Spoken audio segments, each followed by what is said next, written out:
Liverpool obviously play 2 more games in the Premier League season, with their penultimate match of the season coming in against Brighton at the Amex on Monday. And Brighton are 9th in the table. There's still a chance that they get European football if results go their way in multiple competitions. Is this another game where you might look at it and think Liverpool are on the beach, they can drop points, and maybe we'll see the players coasting in this game as well?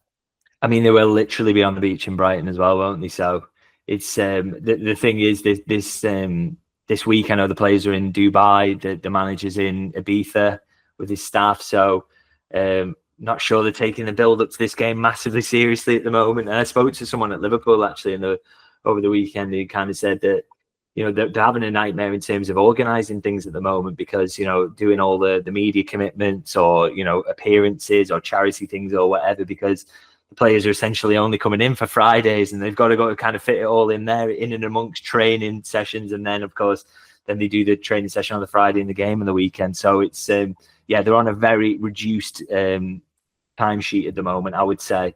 But, you know, I think it's the right decision because at the end of the day, I get some comments sometimes say, you know, they should be trying to win every game. They should be trying to finish strong. They should be trying to do this, that, and the other. But at the end of the day, you know, the management have been very good this season at acknowledging that days off are important for players.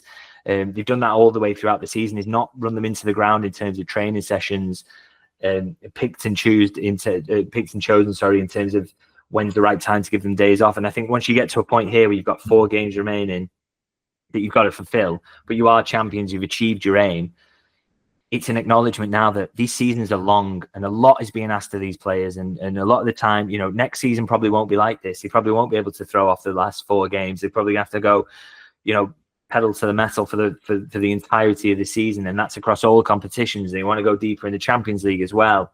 And then, you know, be into international tournaments and all these things. So if you get an opportunity to say to the players, you can train twice in a week and we play the game at the weekend, and we're basically, it doesn't matter and you don't have to go full intensity, take it, because these players need rest whenever they can get it. And it does not come around very often at all.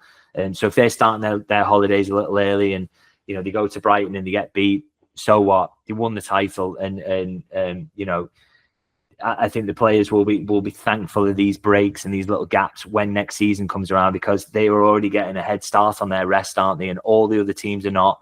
They're going at full intensity, full training, everything. Liverpool are basically getting an extended summer holiday. And I think a brilliant decision really by the managers to do that. And I genuinely do believe that the rewards of that will be reaped next season. I think it's a blessing in disguise that Liverpool aren't really in the Club World Cup this season, because talk about needing the break and needing the rest. Well, we'll see how Man City come back from that. That is a great shout as well, because again, this is where this rest will come in handy.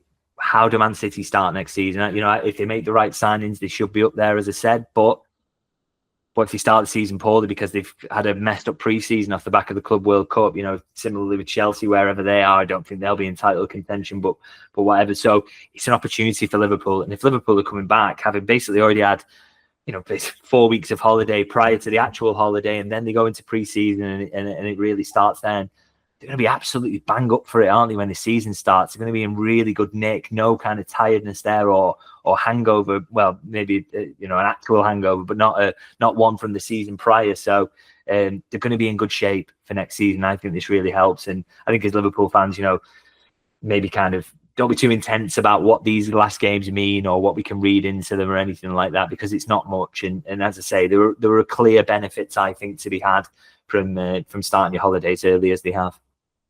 Yeah, and you know, the title's won, which is the main thing. And one final topic of conversation on the Brighton game. We've talked about whether Trent will get any minutes. Do you think that we might see other players whose futures are uncertain be given minutes themselves? Because I'm thinking the likes of Costa Tsimikas, Darwin Núñez, Joao Kwanzaa. I mean, I'd love Joe Gomez to get minutes in the final games of the season, but obviously we don't know if he'll be available.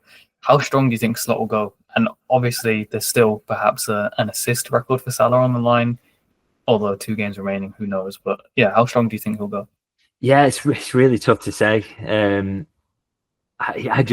know, you saw the rotation at Chelsea. You didn't see rotation at Arsenal, where, you know, again, I spoke to someone at the club who kind of said, you know, manager does want to kind of go strong in this one because he kind of wants to show it. You know, it's Arsenal, it's our closest rivals. Let's kind of have a go at them and see if we can hurt them. You you know, and I wanted that celebratory atmosphere at Anfield as well. So that was kind of part of his thinking. But it's very hard to know. I mean, the Brighton game, it just doesn't mean anything. They're not a rival. Liverpool don't need to win or any, you know, they don't need. I think one thing it feels like you can guarantee is that Salah will start. I think he is starting on the basis that they're trying to get him that assist record. So, man, why didn't Diaz put in that chance that he set up for? It's crazy, isn't it? Like his luck's kind of running out towards the end of the season, but still 2 games to go. Let's see what happens. And yeah, it's very, very hard to predict what kind of team we're going to see over these remaining games, really. But like I said, doesn't really matter either way, does it? I don't think, you know, there's even chances for players to kind of change his mind going into the summer or anything like that. I just think it's going to be the case that he kind of, yeah, he can pick whatever he wants, really, and it doesn't matter too much.